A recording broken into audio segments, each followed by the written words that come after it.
J'ai discuté avec pas mal de personnes expatriées français à l'Est, des Blancs, et malheureusement la plupart étaient touchés par l'exceptionnalisme, cet exceptionnalisme qui caractérise le français. Donc c'est vraiment le fruit pourri de la République des Lumières égalitariennes, bleu, blanc, rouge.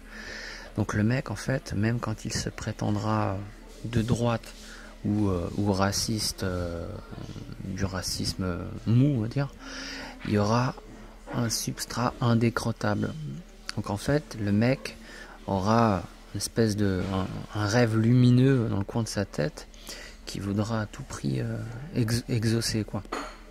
Donc celui du droit de l'homiste français. Le mec, en fait, il est naturellement raciste, mais conceptuellement antiraciste, donc au final complètement schizophrène. Et c'est vraiment un problème dans notre milieu. Et il va falloir en finir une bonne fois pour toutes avec cet exceptionnalisme, hein, puisque bon, j'ai discuté sur Skype, peut-être qu'ils se reconnaîtront avec des mecs qui bougeaient pas de leur ligne, hein. Donc je sais que la conscience, ça se fera jamais à froid. C'est-à-dire que tu discutes avec le type, t'auras personne qui va te dire putain, tu m'as fait changer. Effectivement, je voyais pas les choses comme ça. Ça se fait sur le long terme, hein. Donc voilà pourquoi il faut tous ensemble, on ajoute notre pierre à l'édifice, hein. Faut faire pousser les blogs, les vidéos, toutes les initiatives pour réellement cristalliser, enfin finir avec cet exceptionnalisme et cristalliser les vertus du racisme. Alors pour imager les choses, étant donné qu'en France on aime les métaphores, quand tu traverses la rue, tu regardes toujours à droite et à gauche pour éviter de te faire renverser. C'est systématique et tu le fais parce que tu penses à ta sécurité, tu penses à ton petit cul. Donc ça veut bien dire que tu te laisses aucune chance. Tu veux pas te faire tamponner par une voiture. Donc tu fais attention puisque tu sais qu'il en va de ta survie. Donc tu auras remarqué que tu vas prendre une mesure radicale puisque tu penseras à ta sécurité directe. Donc voilà, dans les moments où tu joues ta vie, tu te poses pas de questions, quoi. Tu deviens intransigeant. Et il en va de même avec le racisme qui doit être appliqué. Donc tu dois être tout aussi intransigeant. Donc certes, il ne s'agit pas de ta sécurité directe, mais on parlera plus de ta sécurité à toi et de tes descendants sur une base de long terme, quoi. Et ça s'articule par le fait de littéralement boycotter les autres races, leur rendre la vie impossible, puisqu'en laissant la chance en fait au Eddie Murphy sympa dans nos sociétés, ou les Arabes démusulmanisés, hein, puisque c'est d'eux qu'il est question, tu laisses in fine comprendre aux extra-européens moins sympas, à l'autre bout de la planète, hostiles, que l'insertion est possible. Et ça, c'est un blasphème pour ta race, quoi, parce que tu le veuilles ou non, tu alimentes la nécrose à venir. Tu fais, bon, j'espère qu'on va m'entendre là, parce qu'il y a de la musique, mais je pense que ouais.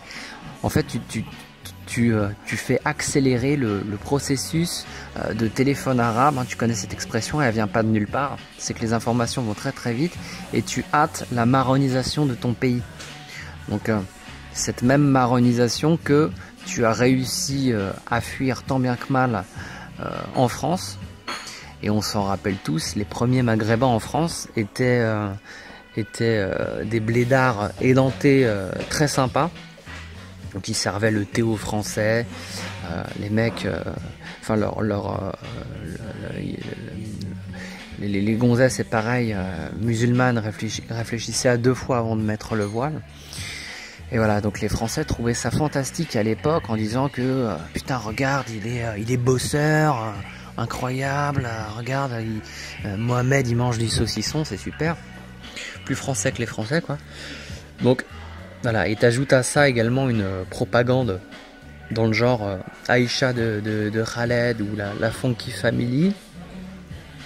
Donc c'était ni plus ni moins que l'Atakia musicale de l'époque, parce que c'était le produit musical des années 90, hein. Donc là aujourd'hui, à l'époque c'était de l'arabe funky, du Francky Vincent, alors qu'aujourd'hui c'est Caris, l'anti-blanc, ou je sais plus comment il s'appelle, la Conrad, le pendeur de blanc, quoi. Donc ça c'est assez représentatif, hein.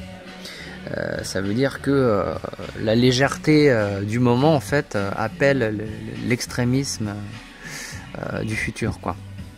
Mais enfin, pour résumer, si tu te barres ailleurs pour recommettre les mêmes erreurs qui t'ont poussé à partir de ton pays que tu juges comme étant une poubelle raciale, voilà, c'est que tu n'as pas compris la leçon.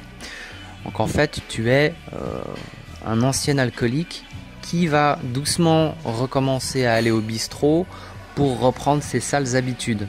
Donc tu as lâché prise en fait. Donc ton meilleur ennemi, c'est l'extra-européen tout sourire. C'est de loin le plus dangereux puisque en fait l'islamiste terroriste, hein, l'activiste, également le nègre violeur de blanches, ils interviennent une fois que le tapis est prêt, quoi. Voilà, pour vous faire comprendre, votre pays est désormais sous notre joug et on fait ce qu'on veut. Voilà. Donc c'est la cerise sur le couscous. Donc le nègre que tu vois déambuler dans la rue, propre sur lui, qui te donne du bonjour monsieur, hein, qui t'ouvre la porte quand tu vas à l'épicerie, puis tu le trouves merveilleux en fait, puisqu'il te donne envie d'y croire. Bah, il prépare le terrain, malgré lui, pour ses frères de race activistes de demain. Voilà, donc en fait, il malaxe ton penchant exceptionnaliste, quoi, hein, il te stimule. Donc quand les mecs me disent non mais il y a des noirs, arabes, jaunes qui en valent la peine, en fait les mecs comprennent pas qu'ils alimentent le radicalisme, le communautarisme à revendication antiraciste de demain. Donc c'est hyper préjudiciable et grossièrement, que tu le veuilles ou non, tu peux pas prendre le fil sans la bobine qui va avec, et donc c'est noir ou blanc. Si tu fais dans la demi-mesure, c'est que tu es encore tolérant et donc que tu joues le clairon que veut te voir jouer l'élite qui t'a justement mis dans le crâne la tonalité tolérante qui lui importe. Donc arrête de te croire anti-système, puisque en étant tolérant de cette manière, tu véhicules toujours l'idéal de tes ennemis malgré toi. Surtout qu'en face, là il faut quand même se projeter dans l'avenir, ils seront des milliards d'extra-européens en arrivage sur notre continent dans quelques années, et la masse marron française, le produit fini de ta République française, en fait, sera multiplié par 20. Du coup, forcément, c'est la loi du nombre, tu auras une élite. Bon, à l'échelle de l'arabo-nègre, hein, mais tu auras une intelligentsia, une élite marron propre sur elle, que tu jugeras propre sur elle, donc éduquée, éloquente, qui sera probablement la masse migrante dans les derniers pays blancs d'Europe. Hein, donc là, on parle dans quelques dizaines d'années probablement. Donc, puisque ceux-là auront légitimement marre de vivre avec le tiers-état négro-islamique à la française, ils voudront appliquer la théorie universelle, enfin intemporelle du nuage de criquet, en voulant laver leur race. Et puis là, ils seront ravis, puisque toi, tu seras là, l'exceptionnaliste, pour leur tendre les bras. Donc en fait, ton antiracisme, hein, ton racisme mou du genou, c'est la continuité du christianisme, celui-là même qui a préféré convertir les juifs prédateurs en chrétiens plutôt que de littéralement les brûler sur le bûcher ou les foutre sur une île à Madagascar, quoi.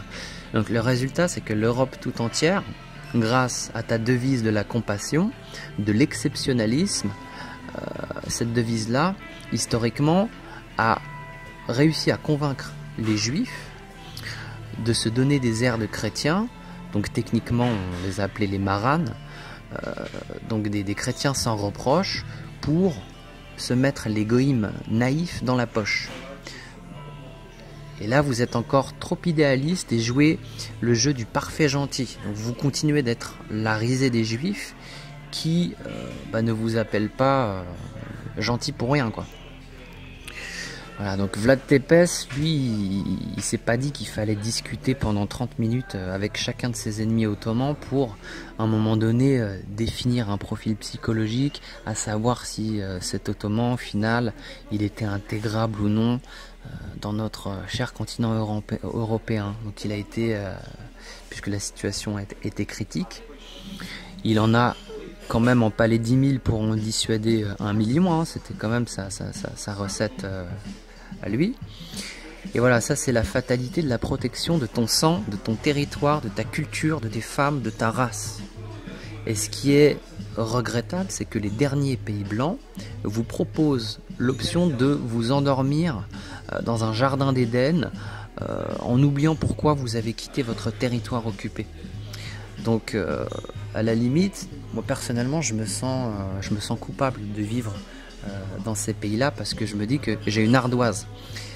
J'ai une ardoise et voilà, il n'est pas question que... Enfin, c'est un traumatisme, à la limite, ça me dope, quoi. Donc, voilà.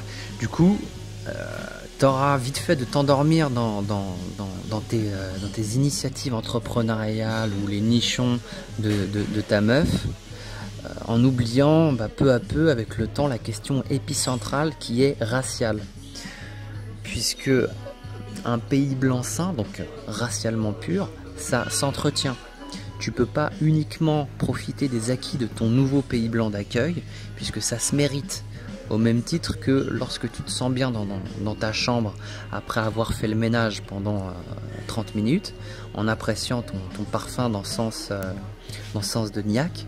Au préalable, tu t'es quand même plié en deux pour aller dénicher la poussière, tu t'es fait chier à changer la poubelle et tout le bordel, donc t'en as chié, et ça c'est du même niveau. Apprécier le meilleur, ça se mérite.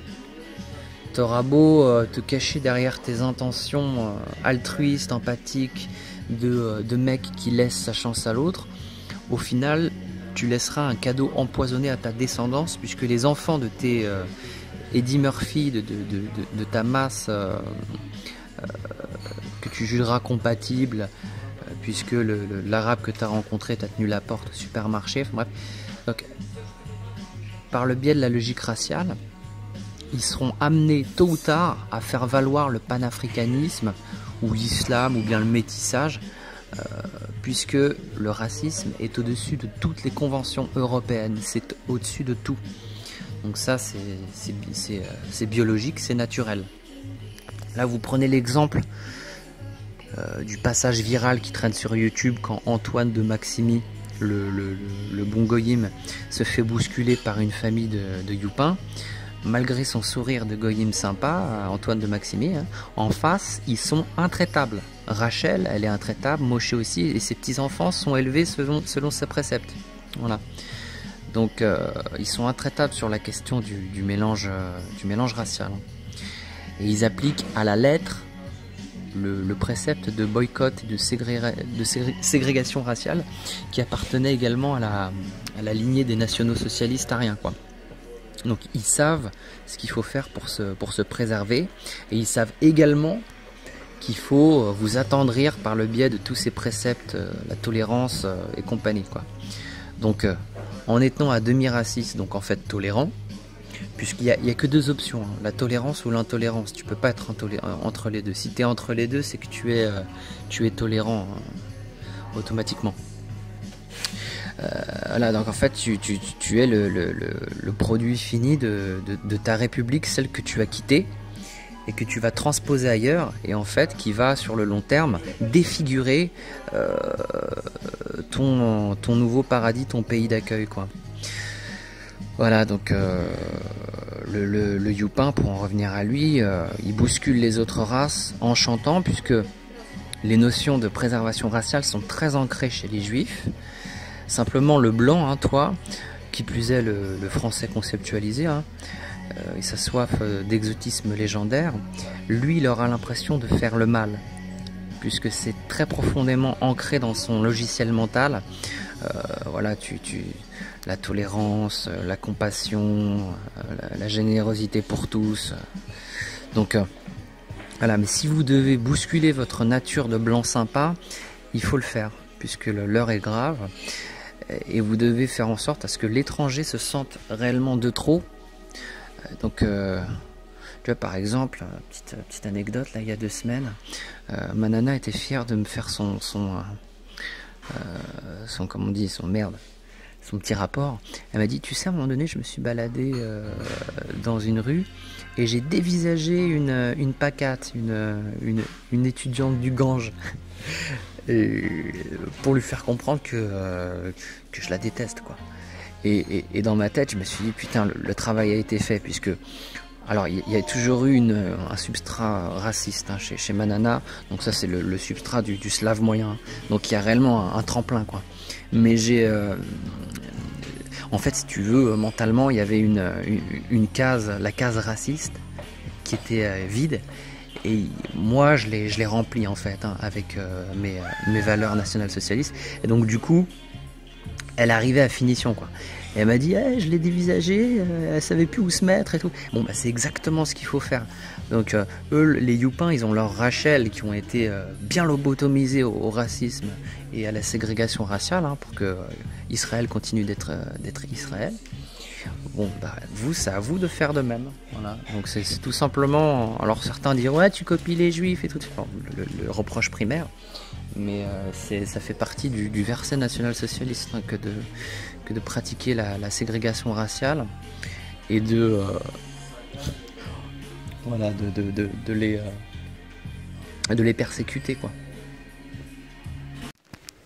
Tu vois les deux femmes là, juste à droite, les deux femmes, bah, tu vois, elles se connaissent ni d'Adam ni d'Ève, et elles discutent entre elles, parce que là on attend pour aller voir un spécialiste.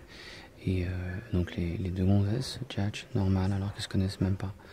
Et très souvent tu as ça en Ukraine, bon, en fait dans les pays blancs, hein, tu as ça, puisque il y a un rapport de, malgré toute confiance, de complicité, on a les mêmes sensibilités. Voilà, donc encore une fois, on en fait appel au principe de l'homogénéité raciale.